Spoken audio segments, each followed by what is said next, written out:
Bonjour les amis et bienvenue sur Dragon Street Photographie. Je suis David, photographe de nature et voyage, et aujourd'hui je vous propose de voir les 5 points forts que je trouve particulièrement intéressants chez On1 Photoro.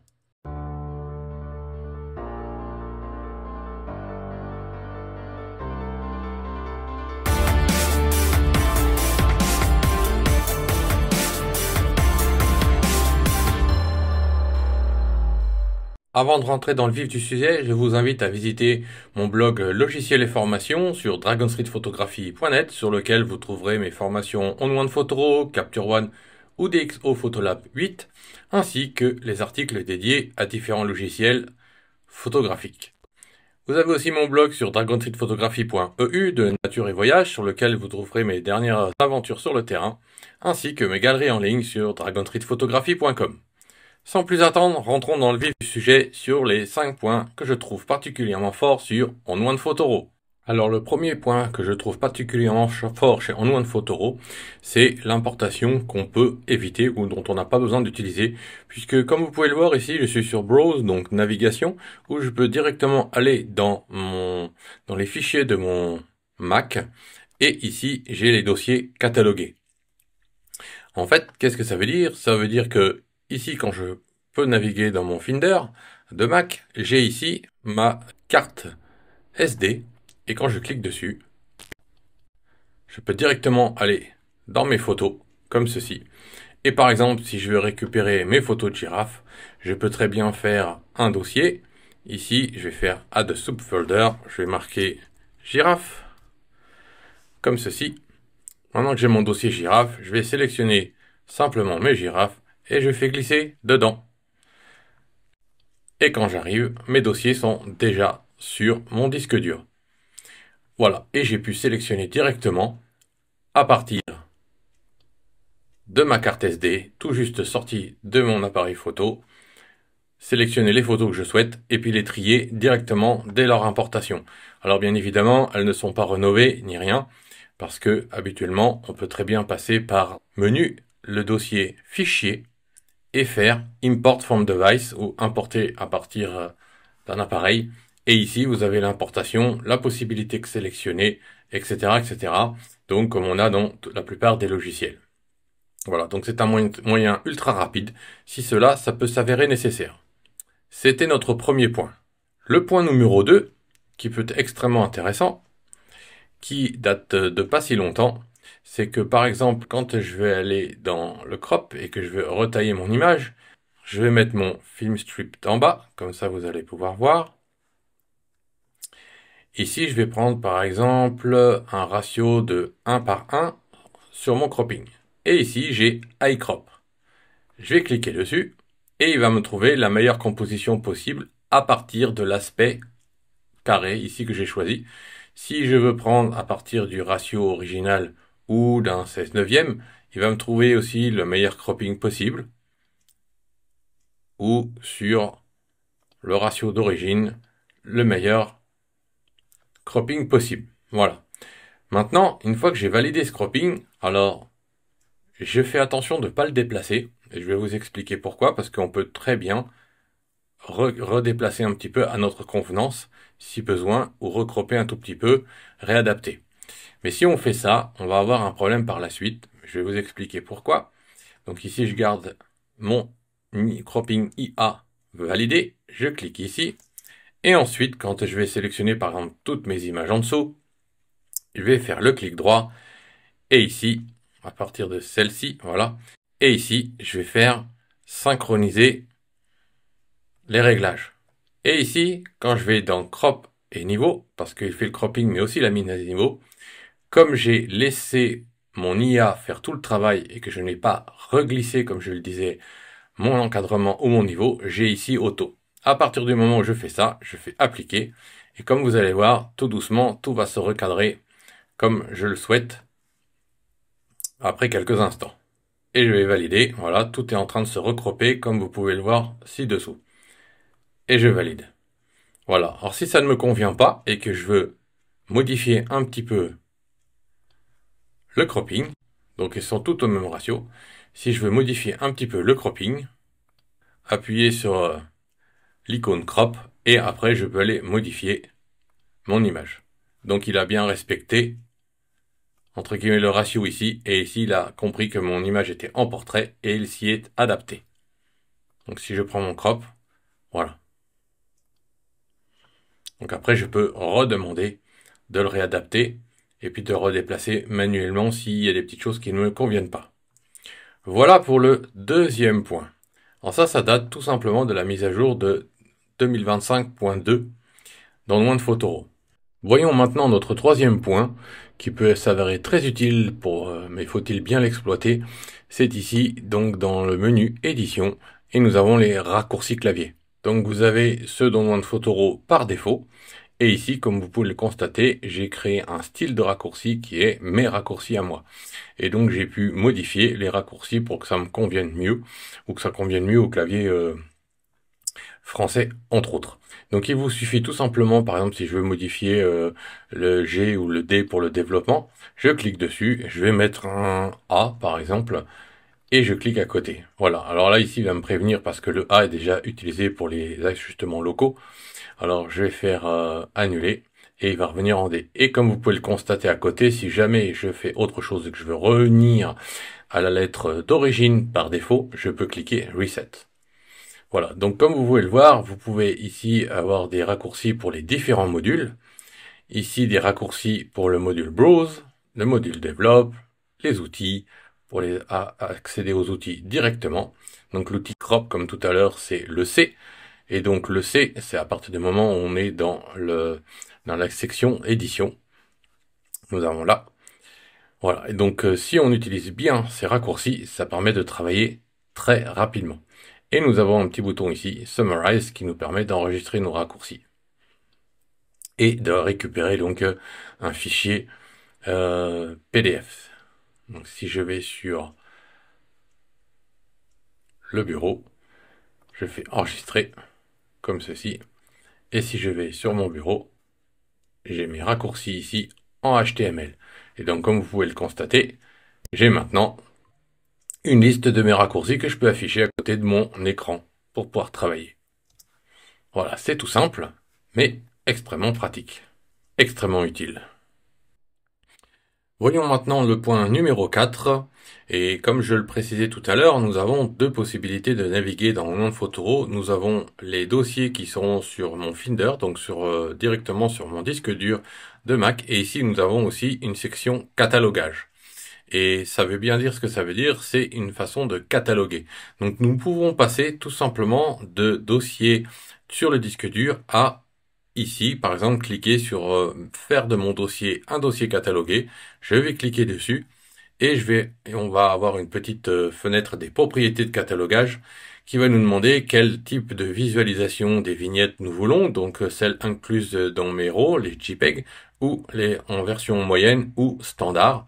Donc ça nous permet d'accélérer le travail qu'on va avoir comme dans tout catalogueur, un peu plus vite que naviguer sur son disque dur. Même si les ordinateurs sont ultra rapides maintenant, ça va toujours un petit peu plus vite cataloguer. Ici, à quelle fréquence on veut que le dossier catalogué soit scanné, donc à chaque ouverture, toutes les 30 ou 60 minutes, ou en manuel, en cliquant sur Scan, en cliquant droit sur Scan le dossier. Et ici, on peut demander aussi de mettre les mots-clés par IA automatiquement et de publier sur Cloud 5, donc pour synchroniser avec votre iPad et votre iPhone si vous avez en One Photoro Cloud, par exemple. Donc ici, je vais le laisser comme ceci. Je vais lui demander de ne pas mettre les mots-clés. Donc ça, c'est un des avantages du catalogage. Voilà. Et maintenant, Girafe est apparu dans les dossiers catalogués. Et donc, ce qui se passe maintenant, c'est que si je veux visiter mes images, je vais mettre le film strip, eh bien, il va pouvoir travailler à la fois beaucoup plus vite. Bon, selon la taille du dossier, il faudra un certain temps de travail, de façon à ce qu'il fabrique les prévisualisations, justement. Et donc, les avantages, c'est de pouvoir naviguer rapidement, c'est de pouvoir donc choisir les vignettes, comme je le disais, poser les mots-clés par l'IA automatiquement, donc fait par One Photoro. Et nous avons encore deux autres avantages, qui est d'utiliser la recherche rapide, notamment par exemple avec les Smart Albums, puisque ici dans les dossiers, quand nous allons lancer une recherche, OneOne Photoro ne va pouvoir chercher que dans le dossier dans lequel je suis. Donc ici, girafe. Donc c'est pour ça qu'on a que des albums ici qui vont être dans la section qui vont être manuels. Mais ici, nous allons pouvoir faire des recherches à travers tout ce qui est le Cloud 5 ou tous les dossiers, donc des recherches croisées par mots-clés, des recherches par diverses demandes. Et on a ici donc la zone de recherche que l'on veut créer. Donc ici, nous créons des albums intelligents sur multiples critères et sur de multiples dossiers en même temps. Nous avons maintenant aussi encore un dernier point qui peut être extrêmement important. C'est que par exemple, si je vais ici dans... je vais choisir Angleterre par exemple. Si je clique droit, j'ai ici grisé, il n'est pas disponible, afficher le contenu des sous-dossiers. Et je ne peux pas parce que comme ce sont des dossiers du disque dur, je ne peux pas voir à l'intérieur ce qui se passe. Pour cela, il faut que je crée un catalogue qui va pouvoir croiser les dossiers. Et ici, si je vais dans Mobile 5, je peux cliquer droit et faire montrer le contenu des sous-dossiers. Voilà, si je clique dessus, maintenant que j'ai cliqué sur Show Subfolder Content, j'ai tout le contenu de mes dossiers Mobile 5. Et si je fais déconnecter, enfin je le décoche, eh bien je reviens à mes dossiers de principaux. Voilà, donc ça, ce sont les avantages des dossiers catalogués. C'est assez pratique de pouvoir cataloguer et décataloguer quand on souhaite ces dossiers. Donc comme ça, on peut travailler comme on le veut. Si on veut faire un, un projet simple, on peut travailler directement sur le disque dur et sur un dossier. Et si on veut commencer à croiser pour des portfolios ces meilleures images, on peut s'amuser à les mettre dans le catalogue, dans les dossiers catalogués, catalogue folder. Voilà, c'était notre quatrième point. Notre cinquième point maintenant, qui est déjà là dans OneOne Photoro depuis bien longtemps, c'est quand nous allons dans le module Edit ici, je vais mettre F pour le film strip, c'est Super Select AI. Et pourquoi? Parce que par exemple, si je prends cette image, on va mettre par exemple à travers une AI Adaptative Presets en architecture,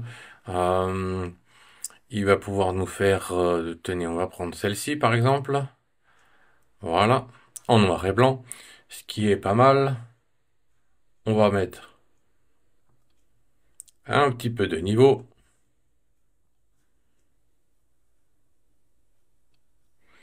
Voilà, on va recroper un petit peu, comme ceci. On va redresser un petit peu tant qu'on y est.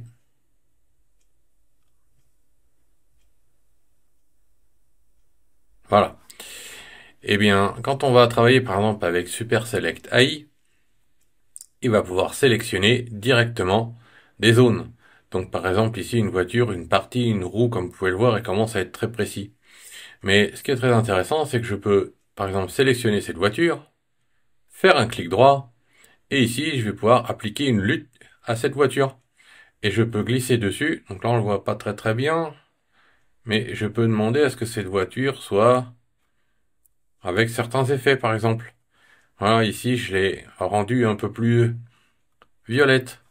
Si je souhaite par exemple maintenant prendre cette voiture-là, et que je souhaite la rendre, faire un ajustement d'exposition négative, je vais la rendre par exemple beaucoup plus noire. Et si je souhaite travailler mon ciel et puis que je veux faire un ciel très contrasté, voilà, avant, après. Donc je peux lui demander de baisser l'exposition. Donc comme vous pouvez le voir, c'est ultra rapide. J'ai ici les ajustements de ma voiture, les ajustements de mon ciel, et il me reste plus qu'à éventuellement les renommer. Ou alors aller fignoler un petit peu le travail dessus plus précisément.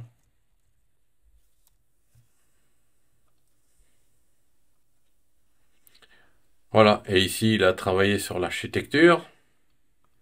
Et ici, ça a été l'effet qui a été fait. Oups. Voilà, ici c'est la lutte de ma première voiture.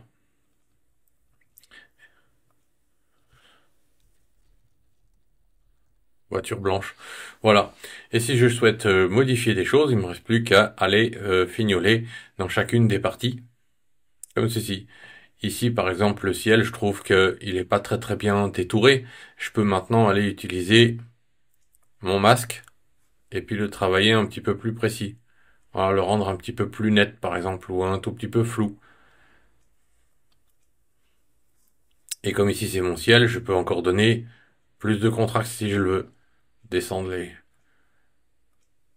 tons moyens et les ombres de façon à créer un ciel noir. Voilà, donc comme vous pouvez le voir, Super Select AI peut permettre de travailler extrêmement rapidement, simplement par un clic droit. Et donc il se trouve bien dans le module Edit, c'est la grande baguette magique. Et comme vous pouvez le voir, il va analyser l'image, donc toutes les parties, les fenêtres, etc. Et il vous suffit de cliquer droit pour choisir toutes les options inimaginables qu'il y a dedans.